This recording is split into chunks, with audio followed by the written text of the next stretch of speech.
Lembrando que o Armazém das Flores é bem maior até do que sintetizaste, né? Acontece que eu, no caso, sou mãe, nós estamos juntos num grupo de mais de 100 mães, não é? Preocupados justamente com o vestibular que foi feito. Porque a partir do momento que a gente viu, né, por exemplo, no meu caso, que tem uma filha fazendo vestibular, né? Que a gente fica imaginando, será que passa, será que não passa, né? As condições são ótimas, pode ser que dê tudo certo, né? Tá no jogo para ganhar ou para perder, até aí tudo normal.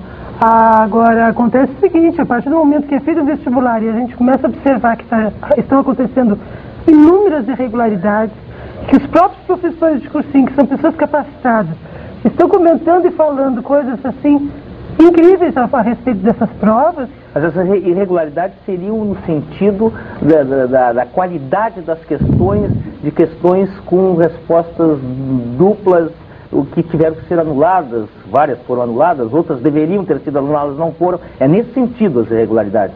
Olha, porque aí no Brasil afora ocorreram outras irregularidades que foi de vazamento, inclusive envolvendo a Unicamp. Não é o caso da Universidade Federal.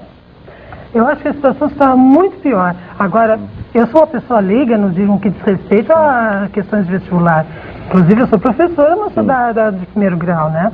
Agora, o que eu estou me referindo é outra coisa. Eles comentam a prova no sentido do grau de dificuldade, não é? E no caso da prova de física, o professor Fulgêncio comenta, inclusive, da impossibilidade, inclusive, de realização de várias questões, não é? Uma, inclusive, argumentada por ele muito foi a questão do para-raio, quando, na realidade, pelas palavras dele, não é? O vestibulando não teria necessidade de saber o que é uma para-raio, e sim um eletricista, né? Então, isso aí são pareceres que eu tenho escutado, né? Certo. É lógico. Agora, também eu tenho visto aqui, eu tenho um apanhado de várias entrevistas, não é? Eu tenho visto o seguinte, inclusive, né? Porque o professor, o Luiz Fernando Jobim, que é doutor em medicina e professor da URGS, ele comentou uma coisa muito interessante, o qual me fez acordar. Porque ele diz assim que essa prova, que ele gostaria de aplicar esse exame de vestibular, eu estou lendo conforme eu vi na notícia, né? E ele gostaria de aplicar o exame de vestibular em nossos professores universitários, diz ele. E certamente observaríamos engenheiros com insuficiência aguda de matemática e médicos com amnésia biológica, devido à dificuldade das questões. Então, o que eu estou observando é que nosso vestibular não foi aplicado dentro do nosso conteúdo de segundo grau. A dificuldade está muito grande para os nossos alunos. Tanto é verdade que uma prova de física eliminou 15 mil alunos, e eu acho que isso é uma coisa irregular. Que existem, numa realidade de 35 mil alunos. Eu acho completamente desnecessário. Porque eu entendo que provas sejam difíceis e eu vou sair fora do país, né? Nos Estados Unidos, queres entrar em algumas universidades onde tem um vestibular, porque o pessoal pensa que não tem, não vai entrando lá, tá? Bom, mas lá eles selecionam, isto é, tem 20 vagas e eles selecionam as pessoas que vão entrar lá. Não quer dizer que vão entrar os 20, pode entrar só 2, pode entrar só 10 e assim por diante. Agora aqui no Brasil, onde são preenchidas as vagas, isso que aconteceu é uma estupidez, não tem outra palavra para definir, é uma estupidez isso aí, porque na verdade sempre vão entrar os primeiros, é aquela velha história, porque é preenchimento de vagas.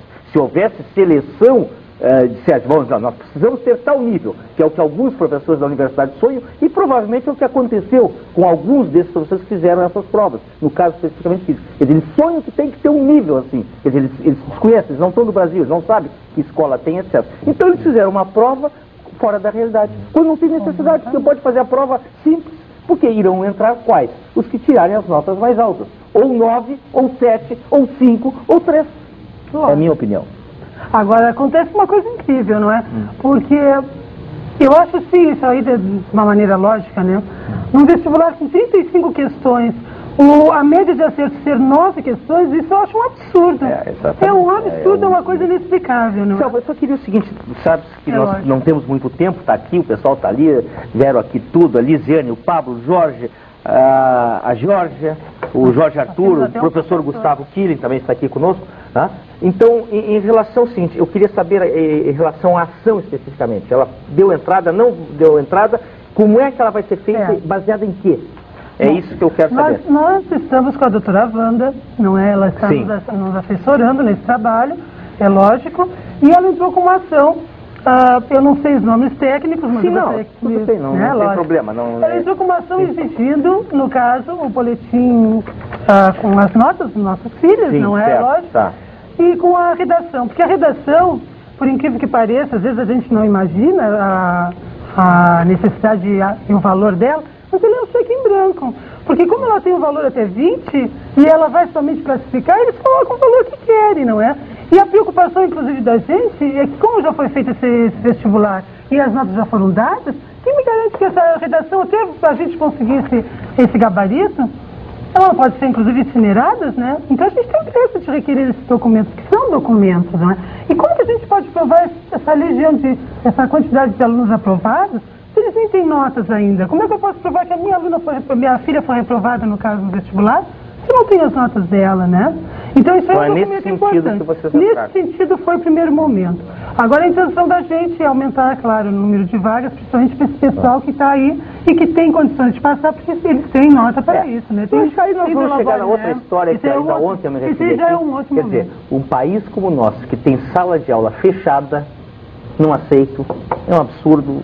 Disse ontem isso aqui, quer dizer, tem ontem quando estava aqui a secretária de Educação do São Leopoldo, dizendo como está sendo feito. Marlene, hoje, contra a Universidade Federal do Rio Grande do Sul, o juiz mandou a URGS, primeiro, lacrar as provas de redação.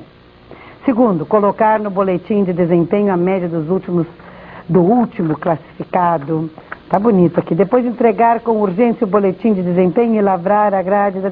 Mas ela está aqui de viva voz, para no quadro Direitos e Deveres, fala pra gente dessa liminar e do sucesso inicial dessa ação movida contra a URGS. Doutora Wanda, boa tarde. Boa tarde, Marlene. Essa liminar nos encoraja a prosseguir na luta no sentido de conquistar a vaga daqueles que foram preteridos em consequência dos erros cometidos no concurso vestibular 96. Eu tenho ouvido diariamente vestibulandos e estou cada vez mais convencida de que essa ação tem muita possibilidade de prosperar, uma vez que há graves erros e esses erros têm que ser sanados, e a forma de sanar é penalizar a URGS com a ampliação das vagas. Eu queria recomendar aos vestibulandos que verifiquem no listão publicado pela URGS se o número de candidatos aprovados coincide com o número de constante no edital. Tem, por exemplo, o curso da medicina, que tem 88 vagas, e no listão constam 87 nomes. A odonto a mesma coisa, tem 88 vagas no edital e constam 87 nomes no listão. Outras irregularidades que eu destacaria, Marley, e sugiro aos vestibulantes que confiram, porque quase ninguém confere isso, ver se na média harmônica do seu boletim de desempenho coincide, está correto o cálculo, de acordo com o edital. Agora, há pouco tempo, uma vestibulanda fez o cálculo pela fórmula do artigo 9º do edital e dá uma diferença de 8 pontos. Então, existem irregularidades inúmeras e tantas e tão graves que, sem dúvida alguma, nós iremos já, na semana que vem, começar a ajuizar as ações para garantir a reserva de vagas enquanto se discute o mérito da ação em ação própria.